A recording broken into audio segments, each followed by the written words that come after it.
பாபா ஓர் கருணாலயம்,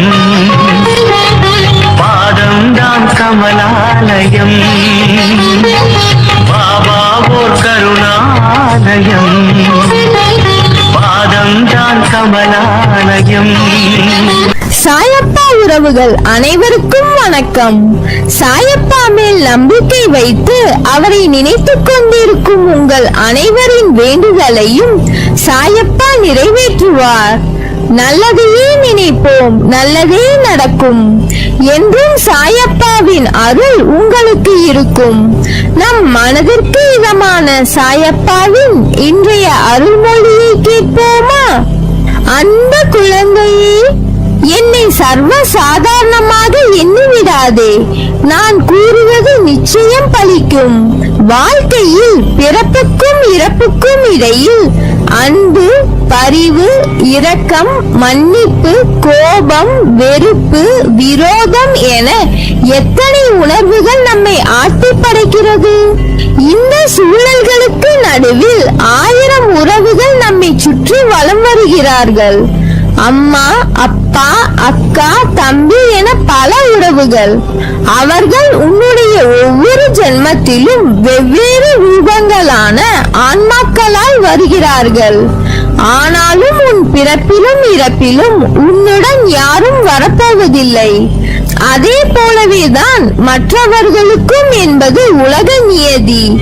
அப்படி இருக்கையில் வாழும் நாட்களில் ஒருவர் மீது ஏன் அன்பு வருகிறது, ஏன் கோபம் வருகிறது என்பதுதானே உன் கேள்வி. நீ ஒரு கற்கள் நிறைந்த வழியில் நடக்கிறாய். அப்படி நீ போகும்போது உன் காலில் அடிபட்டு விடுகிறது. அது உனக்கு வலிக்கிறது. அந்த கல்லை யார் கால்களிலும் படாதவாறு ஓரமாக ஒரு இடத்தில் போட்டுவிட்டு உன் வழியில் நடக்கிறாய். இது வாழ்க்கை பற்றி ஒரு புரிதல். நீ பெற்ற வலியை மற்றவர் அனுபவிக்க கூடாது என்று அந்த கல்லை யார் கால்களிலும் படாதவாறு ஓரமாக ஒரு இடத்தில் போட்டு உன் வழியில் நடக்கிறாய். நீ போகும் பாதையில் முட்கள் இருக்கிறது. அதை பார்த்து விடுகிறாய். உன் காலில் காயம் படவில்லை. இருந்தாலும் அங்கே மற்றவரும் செல்லலாம். அவர்கள் கால்களை காயப்படுத்திவிடக் கூடாது என்று அந்த முட்களை ஒரு ஓரமாக வைக்கிறாய். இவற்றின் மூலமாகத்தான் வாழ்க்கையின் உண்மையான அர்த்தங்களை எந்த அளவிற்கு புரிந்து கொண்டுள்ளனர் என்று தெரியும்.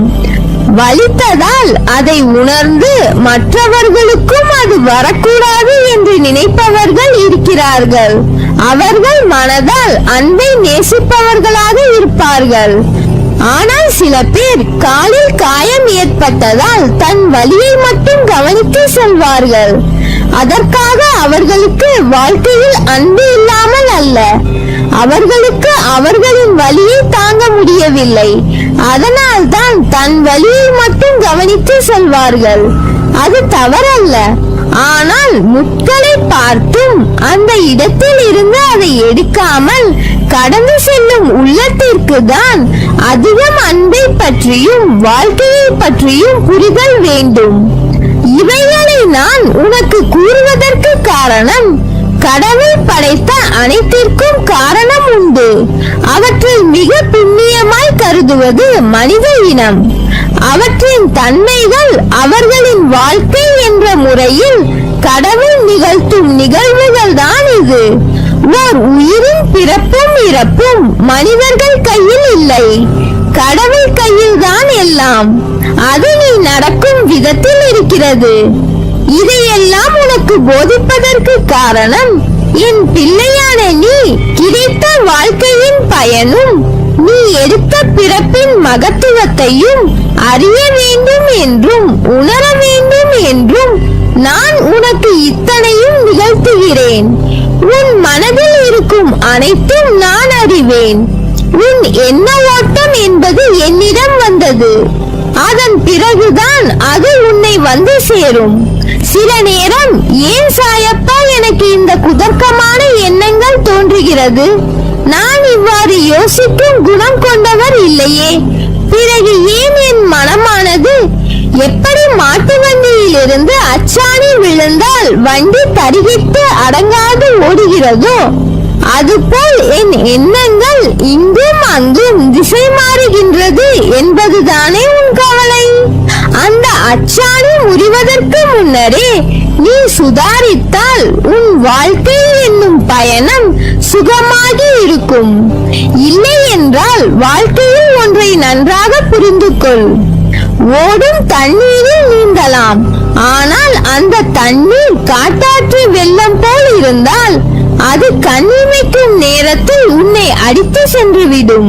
நீ சுதாரித்தால் மட்டுமே உன் எண்ணங்களின் நிலை அறிந்த பிறகுதான் நீ நிதானத்தில் செயல்படுகிறாயா, அல்லது சந்தர்ப்பத்தின் குழப்பம் உன்னை இப்படி தேவையில்லாமல் யோசிக்க வைக்கிறதா என்று தெரிந்து கொள்ள முடியும். இன்று உன் சாயப்பா உன் மனதில் இருந்து உன் போக்கை ஒரு நொடியில் மாற்றியதை உணர்ந்தாயல்லவா? அதே போல் என்னை நம்பு. உன் வாழ்க்கைக்கு தேவையானதை எடுத்துரைத்து பக்கபலமாக இருப்பேன். உன்னை விட்டு நான் விலகுவதும் இல்லை, உன்னை விலகி போகும்படி நான் செய்வதும் இல்லை. உன் அம்மாவாக அப்பாவாக உன்னை என் நெஞ்சில் வைத்து காப்பேன். உன் வாழ்க்கையில் என்ன நடக்கிறது என்பதை உன்னால் உணர முடியவில்லையா? உன் பிரச்சனை என்ன என்பதை அறிந்து கொள்ள முயற்சி செய். அதற்கான வழியை நான் உன் மனதில் இருந்தபடி உனக்கு அருள்வேன். என்னால் முடியவில்லை, எனக்கு இது வராது, என்னால் எப்படி இவ்வளவு பெரிய விஷயத்தை செய்ய முடியும் என்ற எதிர்மறை எண்ணங்களை உடைத்து எறி. உன் சாயப்பா உன்னை விட்டு எங்கும் செல்ல மாட்டேன். இன்று கோபத்தில் என்ன பேசினாய் என்பதை உன்னால் உணர முடியவில்லை. உன் மனதில் இருந்து நானே உனக்கான பதிலை உன்னிடம் கூறிக்கொண்டுதான் இருப்பேன். அதை உணர்ந்து நட. மாயை என்பது ஒரு பொய்யான தோற்றம். அதில் மாட்டிக்கொள்ளும் நிலையில் இருக்கிறாய். அதில் இருந்து வெளியே வர உனக்கு நான் உதவி செய்கிறேன்.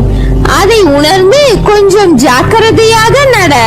உன் சூழ்நிலை உனக்கான வழியை தருகிறது என்று அழுகிறாய், ஆனால் அது வழியை தருவது அல்ல.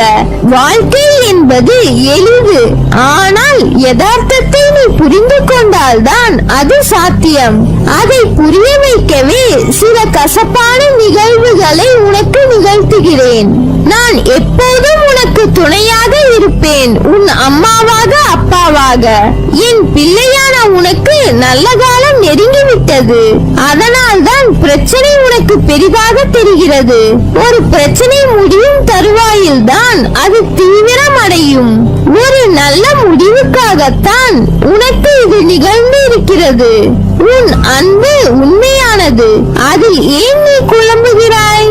உன்னை என் இதயத்தில் சுமந்து அரவணைப்பேன். நம்பிக்கையோடு உன் காலடிகளை எடுத்து வை. அதன் பிறகு பார் உனக்கான என் செயல்பாடுகளை. எல்லாம் சரியாகிவிடும், பயப்படாதே. நம்பிக்கையோடு காத்திரு, நல்லதே நடக்கும். நீ என் பரிபூர்ண அருளும் ஆசீர்வாதமும் அன்பும் பெற்ற என் செல்ல பிள்ளை.